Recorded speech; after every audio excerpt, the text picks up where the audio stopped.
A gente começa esse bloco lembrando que as provas do Enem deste ano serão aplicadas nos dias 13 e 20 de novembro.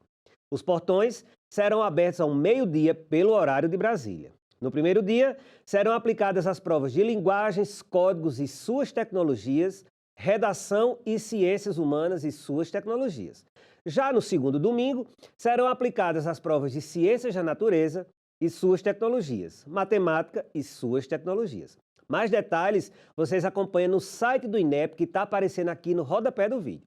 Agora, a gente segue com Tati Salles e o conteúdo de hoje de Sociologia.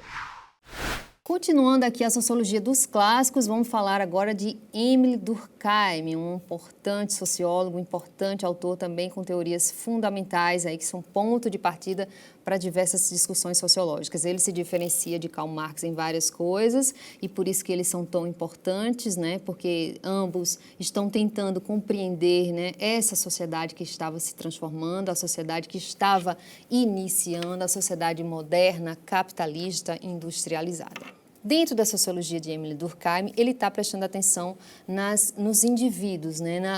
Naquilo que faz com que essa sociedade tão complexa, né, cheia de indivíduos com diversos interesses, o que faz com que essa sociedade funcione?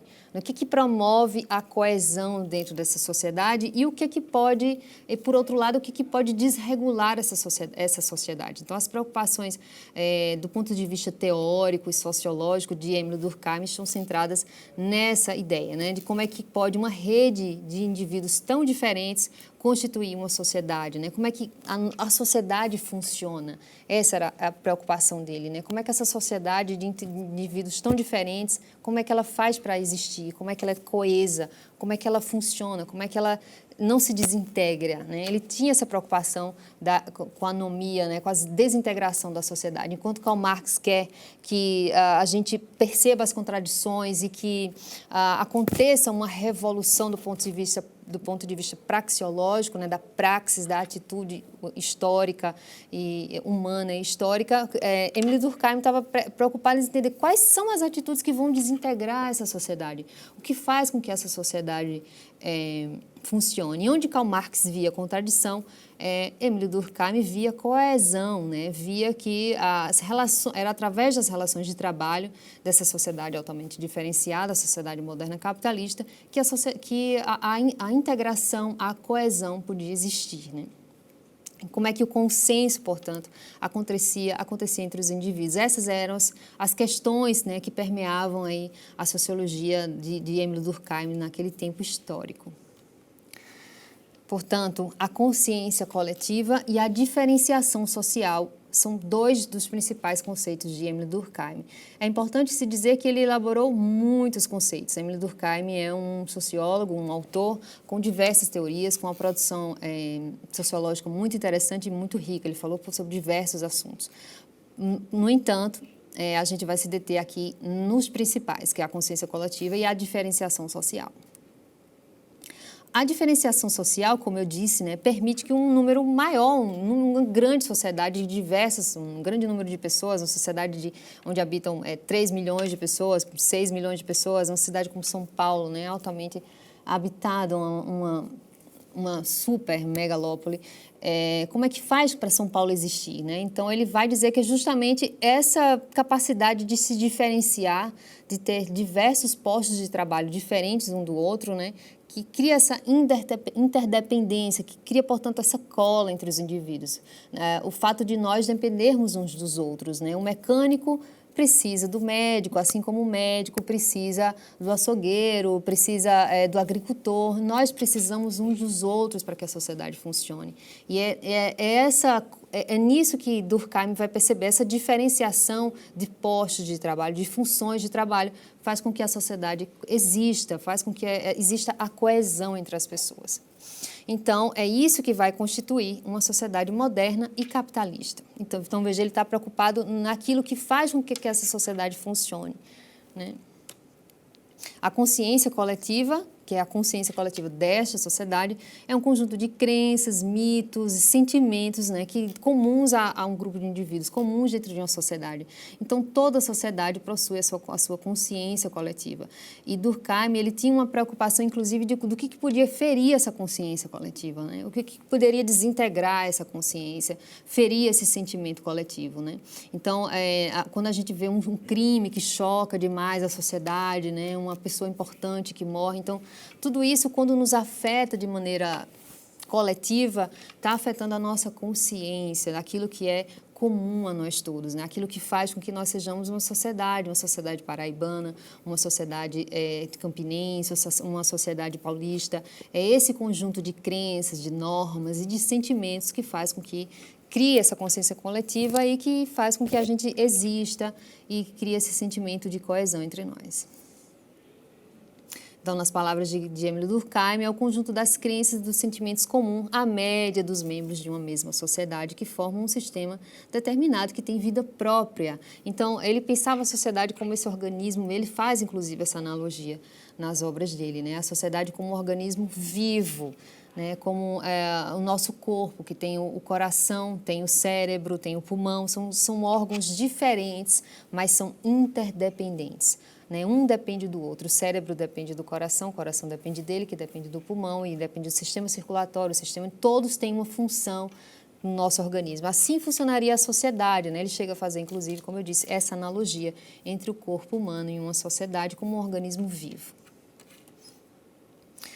Então, Émile Durkheim vai criar dois tipos de elo, né? Dois tipos de elo, de ligação dentro dessas sociedades, e vai classificá-los em dois tipos, né? Em solidariedade mecânica e solidariedade orgânica. Vamos dar uma olhada nesses conceitos, que eles são importantes. A solidariedade mecânica, né, seriam sociedades tradicionais, né, sociedades onde o individualismo, a diferenciação é pouca, o individualismo é nulo, existe mais aquela vida coletiva. As pessoas vivem mais em função umas das outras do que necessariamente por sonhos e desejos ligados às suas próprias vidas, né, que é o contrário da solidariedade mecânica. Então, existe pouca diferenciação social e existe também um sentimento coletivo maior, então o individualismo é praticamente nulo. A semelhança, né, os indivíduos são muito semelhantes entre eles. É isso que vai produzir o vínculo social, no caso dessa sociedade tradicional. Por exemplo, uma sociedade tradicional do ponto de vista agrícola, que é a sociedade anterior à sociedade capitalista, por exemplo. Ela era uma sociedade que tinha poucas semelhanças, os indivíduos eram muito parecidos, cumpriam praticamente as mesmas funções ao longo do tempo, inclusive. Não existia muita diferenciação social, não existiam funções interdependentes dentro dessa sociedade. Então, o vínculo é produzido justamente pela semelhança e não pela diferença. As funções dos indivíduos, como eu disse, são menos variadas, né? Elas são praticamente iguais. A consciência social também é menor, né? Os mecanismos de coerção, eles são imediatos, são violentos e punitivos. Essas sociedades tradicionais, agrícolas, sociedades com pouca diferenciação, existe um direito que é repressivo, né? Uma repressão dos sentimentos, porque se todos precisam ser iguais ou precisam ser minimamente parecidos para que exista o vínculo, exista a coesão, então qualquer diferença ali ela é repreendida, né, com violência. E a solidariedade orgânica, que é o que seria a composição das sociedades modernas capitalistas, que era a sociedade que ele estava interessado. Então, a solidariedade orgânica seria justamente o contrário da solidariedade mecânica. A diferença, nesse caso, é que vai produzir o vínculo social, né? Seres humanos interdependentes e altamente diferenciados produzem o vínculo, a ideia de um depender do outro, de um precisar do outro, como eu disse inicialmente, né? Aquela ideia do mecânico precisar do médico, o médico precisa do mecânico e vice-versa.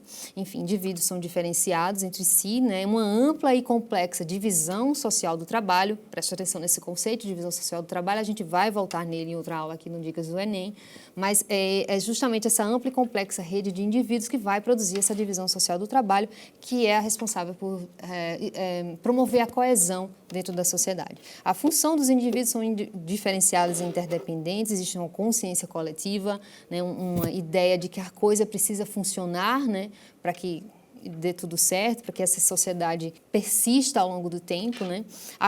Existe uma coesão social, apesar dessa diferença, e o direito é restitutivo, que é mais ou menos como o nosso direito. É um direito de reparação, né? Com leis, com a burocracia, né? Com um Estado, e com todo um conjunto de normas e de regras que todos ali tendem a obedecer para que essa sociedade funcione. Então, para Durkheim, a sociedade é como um organismo vivo em que cada parte cumpre uma função diferente, que é a divisão social do trabalho, um dos principais conceitos de Émile Durkheim.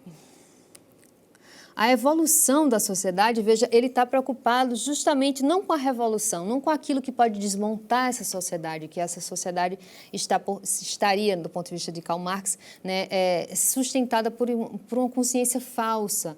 Émile Durkheim, mas é o contrário, as crenças, os sentimentos é que criam um vínculo. Então, é essa consciência coletiva que promove a evolução dessa sociedade, a evolução, que ela continue, que ela se prolongue, né, ao longo do tempo.